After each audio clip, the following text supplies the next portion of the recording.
Hello, Shemai, and welcome to my wild Welsh garden. Well, the big spring clear up has started. It's a week since I said I was going to start, and I've just done these 4 beds between the kitchen window and the trellis. It's been just as wet, but really quite mild, so really good growing conditions, and there's lots of new spring growth. It's very good growing conditions, but it's also just the sort of conditions that slugs like. So it is a bit of a race to see who can grow the fastest before they get eaten by the slugs.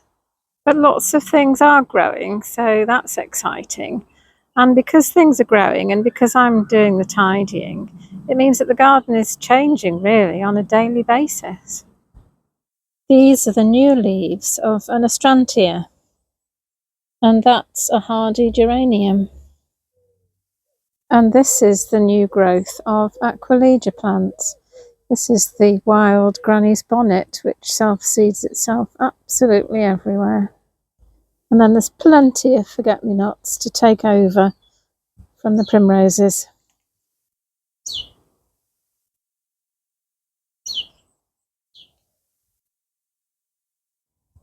It's a month since the frogspawn was laid, and that's where it was, and all the jelly has disappeared. It's all dissolved away.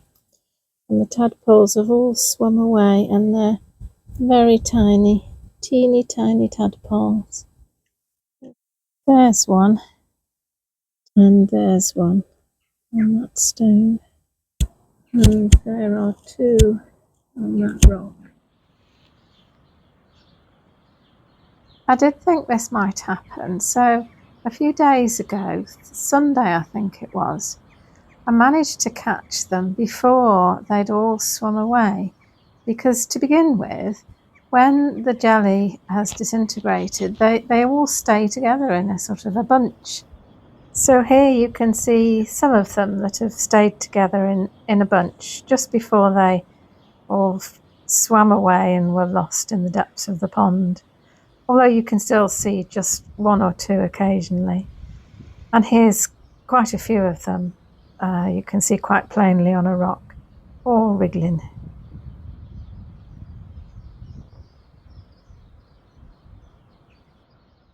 And today is World Frog Day, so happy World Frog Day to you all. And it's also coming up my 6-month YouTube birthday. Yeah, it's very nearly 6 months since I first hit that publish button, which was really scary at the time. But you know, I'm so glad that I did it. I've really enjoyed making these videos, and I'm so pleased that so many of you like watching them. Yes, this winter has been really quite miserable, and what can I say, it could have been an awful lot worse, but making these videos and sharing them all with you has been really helpful. So yeah, so that's one thing that I'm very pleased that I did, is to start this YouTube channel. And I think you can probably describe this time as peak primrose in this garden. Some haven't even started to come out. Some are just starting. And others have been out for quite a long time and are just about going over now.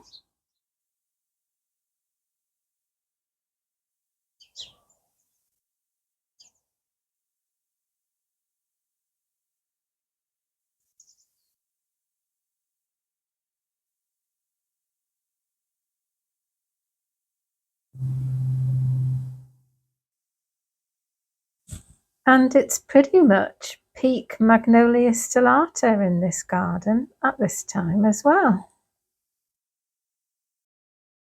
I've put my new bee box up on the side of the summer house that faces west. And it doesn't have a roof itself, but it's sheltered by the roof of the summer house. So I'm hoping that the bees are going to show some interest in that. The bee box will be used by solitary bees, and these have started waking up. And on a nice day, when it's not actually raining, you can see them on the celandine, as there is one here.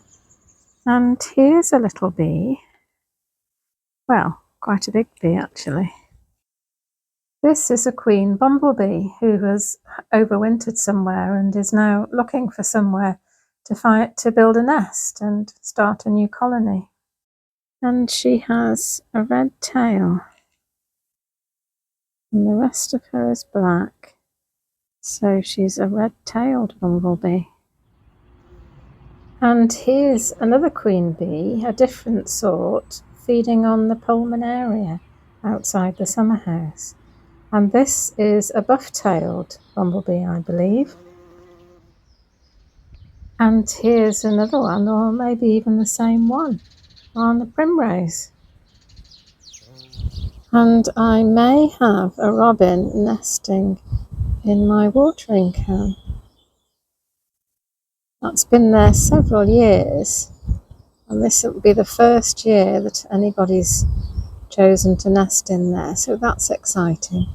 It's very difficult to know at this time of year, because if they've built their nest and they're sitting on eggs, then you hardly ever see them. They shoot in and out so quickly. But I'm pretty sure I saw a robin fly into there, and I didn't see him fly out. So fingers crossed. And then on the other side of the trellis, I have a blue tit box. Now I have seen blue tits around it, but I haven't seen anything going in and out, so I don't know. And there's a great tit box on the side of the summer house there, in the honeysuckle. And you can see it. There it is. Now, I have had blue tits nesting in there in the past, nothing last year, and I haven't seen any activity. But because, my eyesight's not brilliant, that doesn't mean anything at all. And then on the side of the summer house is the blackbird box, but I don't think anybody's shown any interest in that this year.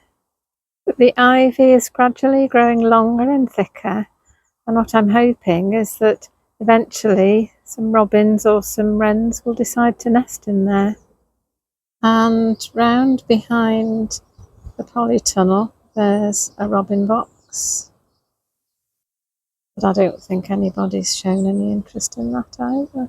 And then on the other side there's a great tit box. Well, last year when I cleaned this out, I found a single egg in here, so something had a go last year, so maybe this year we'll be lucky. And there are the sparrow boxes. Don't know whether anybody's in there. And then last year I put a swift box up and some house martin nest boxes.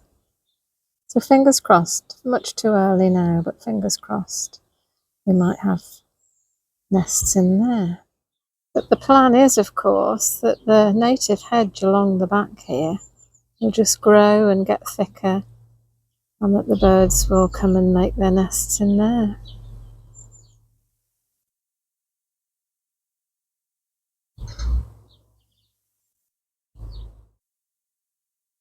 I'm just walking here down the side of the polytunnel, and over there,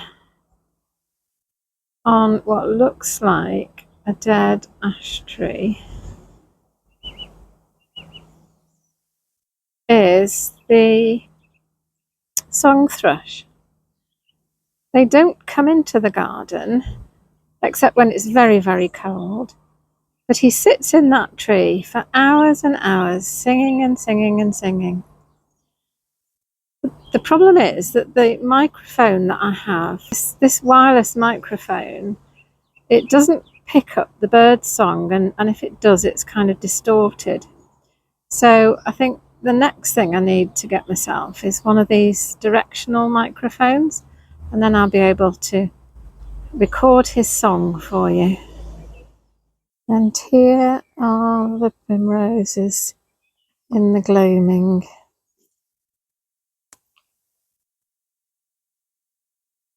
I always think it's the best time to see the primroses. in the evening. And they just shine out like little jewels.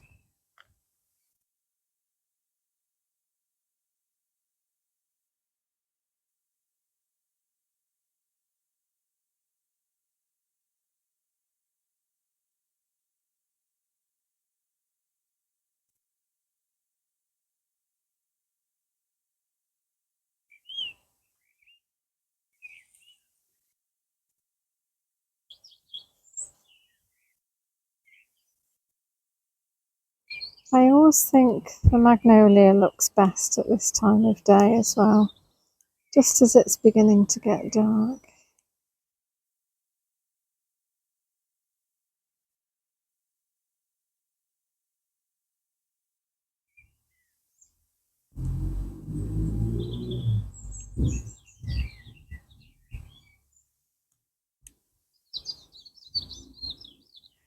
So I hope you enjoyed the video. I hope you will come again. So if you did, then please hit, you know what to do, hit this like and subscribe buttons, and I'll see you in the next video. But I thought I would leave you with the hedgehog. One of my viewers asked me if I'd named him. Well, it is a bit strange because I think there's probably more than one. I think there are probably several hedgehogs that visit the garden. But I have named them Dewi, and that is because in Welsh and Gymraeg, hedgehog is Draenog. So he's Dewi Draenog Dedwydd, which means Dewi or Dave, the happy, contented hedgehog. But I do need to warn you that there are some scenes which some viewers may find upsetting. Well, my daughter found it quite upsetting, but then she did watch it again, so it can't have been that bad. But it does involve the death of a slug. So I'll see you in the next video. Bye! Hwyl am y tro!